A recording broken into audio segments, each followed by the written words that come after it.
हरे कृष्णा कृष्णा कृष्णा हरे हरे, हरे राम राम राम हरे हरे।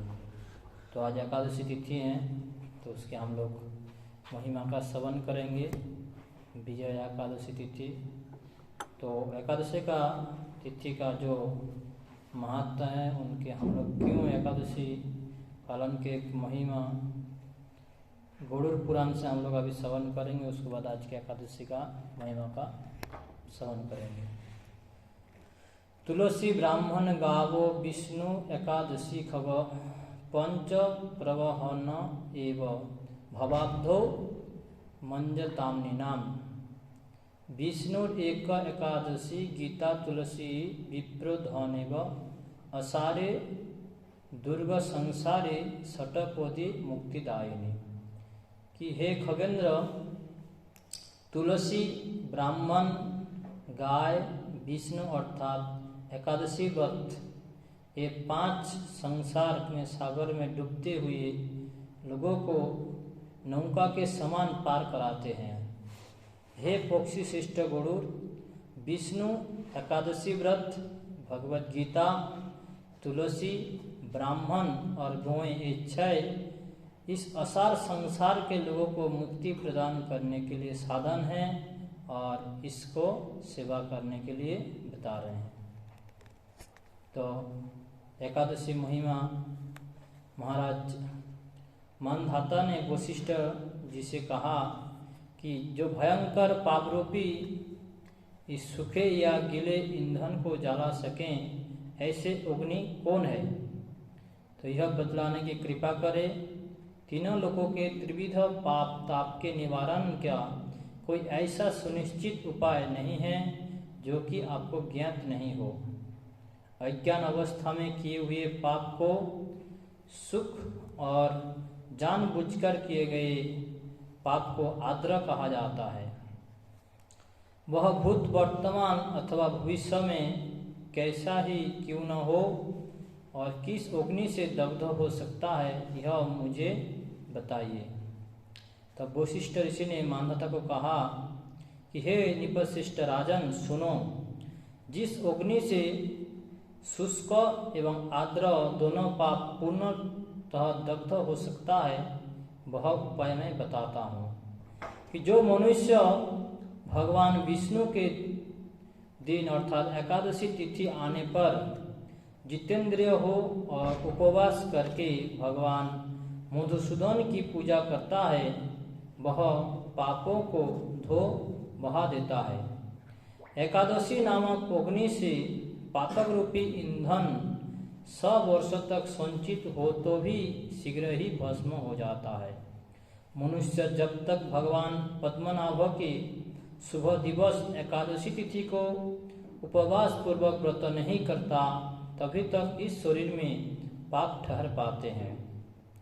सहस्र अश्वमेध और सैकड़ों राजसूय यज्ञ एकादशी व्रत की 16वीं कला के बराबर भी नहीं हो सकते। एकादशी इंद्रिय द्वारा जो पाप किए जाता है, वह सब एकादशी के उपवास से नष्ट हो जाते हैं। यदि किसी दूसरे बहाने से भी एकादशी की उपवास कर लिया जाए तो भी यमराज का दर्शन होने नहीं देती। एकादशी से अधिक पवित्र न तो गंगा है, न ही गया, न ही काशी, न ही पुष्कर, कुरुक्षेत्र, नर्मदा, देविका, जमुना तथा चंद्रभागा। एकादशी से बढ़कर कोई भी पूर्ण कर्म संसार में नहीं है। एकादशी का व्रत करने से भगवान विष्णु का धाम अनायास प्राप्त हो जाता है। एकादशी को उपवास पूर्वक रात में जागरण करने से मनुष्य सब पापों से मुक्त भगवान विष्णु के लोक में जाता है। एकादशी व्रत करने वाला व्यक्ति मातृकुल, पितृकुल तथा पत्नी के कुल की 10-10 पीढ़ियां का उद्धार कर देता है। वह अपने को भी वैकुंठ में ले जाता है। एकादशी चिंतामणि अर्थात निधि के समान है। जो मनुष्य द्वादशी युक्त एकादशी की शरण लेते हैं, वह 4 भुजाओं से युक्त गरुड़ के पीठ पर वनमाला और पीताम्बर से सुशोभित होकर भगवान विष्णु के वैकुंठ धाम में जाते हैं। यह मैंने एकादशी का प्रभाव बताया है। जो मनुष्य आदर पूर्वक एकादशी व्रत का पालन करता है वह माता के उदर में प्रवेश नहीं करता, वह समस्त पापों की फलों से मुक्त हो जाते हैं। और अनेक पापों से युक्त मनुष्य भी निष्काम या सकाम भाव से यदि एकादशी व्रत करता है तो वह भगवान विष्णु की अनंत पद वैकुंठ धाम को प्राप्त होते हैं। ये नारद पुराण में इस एकादशी का महत्व वर्णन है। तो इसलिए हम लोग को एकादशी व्रत की पालन करना चाहिए और विशेष रूप से तुलसी माता की, ब्राह्मण और गौ माता की और एकादशी की सेवा करना चाहिए, भगवद गीता की, जिसके माध्यम से हम संसार के इस पापों की सागर से मुक्त हो सके। तो आज की एकादशी का नाम है विजया एकादशी। हम लोग उसका महत्व श्रवण करेंगे। स्कंद पुराण में एकादशी की इस एकादशी का महिमा का वर्णन किया गया है, जहाँ पर महाराज युधिष्ठिर ने भगवान श्री कृष्ण से पूछते हैं। महाराज युधिष्ठिर ने पूछा, हे वासुदेव, फाल्गुन मास के कृष्ण पक्ष में कौन सी एकादशी आती है? कृपया आप मुझे बताइए। तब भगवान श्री कृष्ण ने उत्तर दिया, हे नृपश्रेष्ठ, नारद मुनि ने भी यह प्रश्न एक बार कमल पर विराजित ब्रह्मा जी से किया था और इस विजया एकादशी के पालन द्वारा क्या पुण्य प्राप्त होते हैं उसको हम वर्णन करता हूँ। तब ब्रह्मदेव ने उत्तर दिया था नारद मुनि को, हे नारद, मैं तुम्हें सर्व पापों का हरण करने वाली एक कथा सुनाता हूँ। यह एकादशी अपने नाम के अनुरूप फलदायक है। बहुत समय पहले जब राजा रामचंद्र 14 वर्ष तक के लिए वनवास पर गए थे और अपने भ्राता लक्ष्मण तथा भार्या सीता के साथ पंचवटी में भिक्षुक की भांति रहे, वहां से रावण ने सीता का हरण कर लिया और इसी दुख में व्याकुल श्री रामचंद्र वन में भटकते हुए सीता की तलाश में घूमने लगे। रास्ते में उन्हें मरणासन्न जटायु की मिला और फिर उन्होंने कबंध राक्षस का वध करके सुग्रीव से मित्रता की और वानर सेना को संगठित किया। हनुमान भगवान श्री रामचंद्र की मुद्रिका लेकर सीता माता की खोज के लिए लंका गए और वहां से लौटने पर हनुमान जी ने सीता के लंका में होने का समाचार दिया। अब लंका तक पहुंचने के लिए अगाध सागर को पार करना था, जिसका कोई उपाय नहीं सूझ रहा था। लक्ष्मण ने कहा, हे महाराज, आप ही आदिदेव है और पुराण पुरुषोत्तम है, आपसे कुछ भी अज्ञात नहीं है। इस द्वीप में बगदालभ्य ऋषि रहते हैं और पास ही उनका आश्रम है। हे रघुनंदन, उनसे इस समस्या का समाधान पूछते हैं। लक्ष्मण के कथन के अनुसार प्रभु श्री रामचंद्र जी मुनि बगदालभ्य के पास उनके आश्रम गए और उन्हें आदर पूर्वक प्रणाम किया। तब मुनिवर ने पहचाना कि यही परम पुरुषोत्तम भगवान श्री रामचंद्र हैं।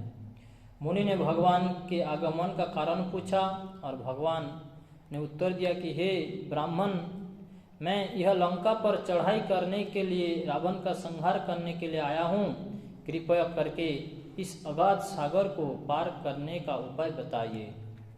तो मुनि श्रेष्ठ ने उत्तर दिया, हे भगवान श्री रामचंद्र, मैं आपको सभी व्रतों में उत्तम व्रत बताऊंगा, जिसका पालन करने से आप निश्चय ही रावण पर विजय प्राप्त करेंगे और आप अनंत काल तक महिमान्वित होंगे। फाल्गुन मास के कृष्ण पक्ष की विजया एकादशी के पालन से विजय मिलती है। हे राजन, दशमी के दिन सोने, चांदी, पीतल, तांबे या मिट्टी के कलश की स्थापना करें और उसके उपरांत एकादशी के दिन पुष्पमाला, चंदन, सुपारी, नारियल अर्पण करके उस कलश की पूजा करनी चाहिए। रात भर कलश की पूजा करनी चाहिए। घी का दीपक जलाने से व्रत की अखंड सिद्धि होती है। और उसके उपरांत द्वादशी के दिन नदी या तालाब के किनारे में उस कलश की विधिवत पूजा करके उस कलश को किसी ब्राह्मण को दान में देना चाहिए। श्री रामचंद्र जी, आप इस व्रत का पालन करें और इससे आपका विजय प्राप्त होगी। ब्रह्मा जी कहने लगे, हे नारद, बगदालभ्य मुनि के निर्देश अनुसार प्रभु श्री रामचंद्र जी ने विजया एकादशी का व्रत पालन किया और इस व्रत के प्रभाव से भगवान श्री रामचंद्र जी विजयी हुए। और हे पुत्र नारद, इस व्रत के प्रभाव से मनुष्य को इस जीवन में विजय प्राप्त होती है और अक्षय परलोक की प्राप्त होता है। भगवान श्री कृष्ण ने कहा, हे युधिष्ठिर, इस एकादशी का पालन करना चाहिए और इस एकादशी के व्रत की महत्व पढ़ने या सुनने मात्र से अश्वमेध यज्ञ का पुण्य प्राप्त होता है। तो इस प्रकार से विजय एकादशी के महत्व हैं कि जिसको भगवान श्री रामचंद्र ने स्वयं अपने विजय प्राप्त करने के लिए इसको पालन किया था। तो हम जैसे मनुष्य हैं, बद्ध जीव हैं, तो हमको भी पालन करना चाहिए, जिसके कारण हम भी इस पापों से मुक्त हो सके, संसार से मुक्ति प्राप्त कर भगवान श्री कृष्ण को प्राप्त कर सके। विजयादित्य का एकादशी महामहोत्सव की जय। जय श्रील प्रभुपाद की जय। निताई गौर प्रेमानंदे। हरि हरि बोल।